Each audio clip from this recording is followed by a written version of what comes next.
Hey, it's Marty here. I'm with the Couch Series. Right now we're at E1 Music Studios with Jake Miller. One. I'd like to congratulate you. Thank you. Last night I know you dropped your new EP and you hit Yes. #1 in the first 10 minutes. So, Yeah. can you tell me a little bit about the project? Like, what was it like?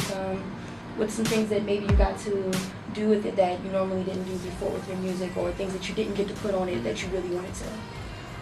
Well, the main reason I'm just so excited about it is because I've been on tour for so long, and I haven't really had time to get in the studio lately, so it's been a while since my fans have heard new music or seen their videos or anything. It was just really cool to, like, because I've been writing these songs and I've had them back in the vault for, like, months and months, and to finally be able to show them these songs is just, like, so crazy. And I mean, I don't think there's anything on there that I didn't really want on there, or, like, something that I left out, so I think this is, like, my proudest, like, compilation of songs so far. Cool. I know you're on tour right now. Yeah. How's that going? It's awesome. We're doing like 25 shows a month. We're about to get a tour bus actually because we're just expanding the team. It's awesome. We're selling out shows across the country. First headlining tour, first tour in general, and it's amazing. So, quick question. So, what's the craziest like groupie or like fan story that you've had since like coming out in 2011 and basically progressing like with your whole like artist thing? There's been many stories. I've had people come up to me with like all the lyrics tattooed like on their rib Oh, cage. crazy. Yeah, I've had people like proposing to me. I've had people like following us after shows for like hours, to the point where my tour manager was like a little nervous, so he like called the cops on him. I don't know. There's so many stories that go on and on. I know that you like artists like Drake and Malcolm Moore, but what are some other artists that have influenced you? Well, Mac Miller was actually the one who kind of like influenced me to start rapping to begin with. I was kind of like ignorant back in the day, and I saw that he was white, Jewish, young, and breaking out in the hip hop industry. And he was like the first person that I could like really relate to, who was like really young and like making it in the music industry. Because at that point, everyone I listened to was like old, like not older, but just like Eminem, Lil Wayne, like like they weren't kids. Mac Miller was a kid when he was breaking out, like just a few years older than me. So I figured if he could do it, I should give it a shot. Maybe I can do it too. What has been the pressure with working with these artists that have already established? I know the first time you performed live, you opened for Snoop Dogg. So yeah. What has been the pressure of like trying to keep up and stay on the same level with these artists?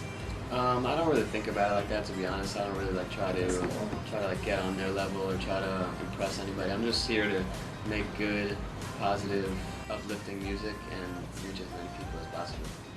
What was your favorite track to make off The Road Less Traveled? My favorite track to make?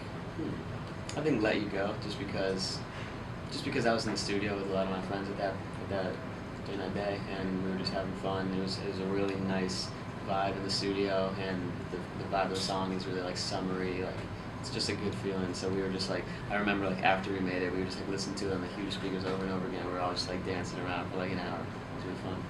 I kind of like stalked you on Google the other day, and I think that I found your Tumblr from like a year ago. The last time you posted was like a year ago. You have a lot of SpongeBob like GIFs on there, if I'm not mistaken. I actually have never been on Tumblr in my life. Really? Never. Wow, okay. I think my manager or someone might have made me one. I don't even know how to use it or where to go to get it. I don't even know how to spell Tumblr.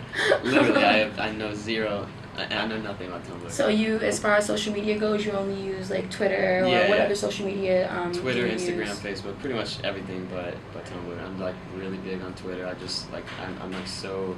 I feel like the more that you tweet and the more that you engage, the more followers you get, the more they engage with you. So I'm like really big into just like always interacting with my fans, treating them like they're friends, not like I'm some person that doesn't like big exist, celebrity, who doesn't acknowledge them. So yeah, I noticed that you communicate a lot with your fans on Twitter. What is the most important thing you think about reaching out with them and connecting with them? Like, what does that mean to you when they are tweeting you and telling you how much they love your music? Like, what does that do for you? I mean, that does everything. That like inspires me to keep going, to keep writing songs. Just the way that they'll tweet me and say like, oh my God, this song, I love it. It's inspired me so much to start rapping or to start doing this. And just as when they tell me that, like the fact that I've inspired them inspires me. You are the air I breathe. You are my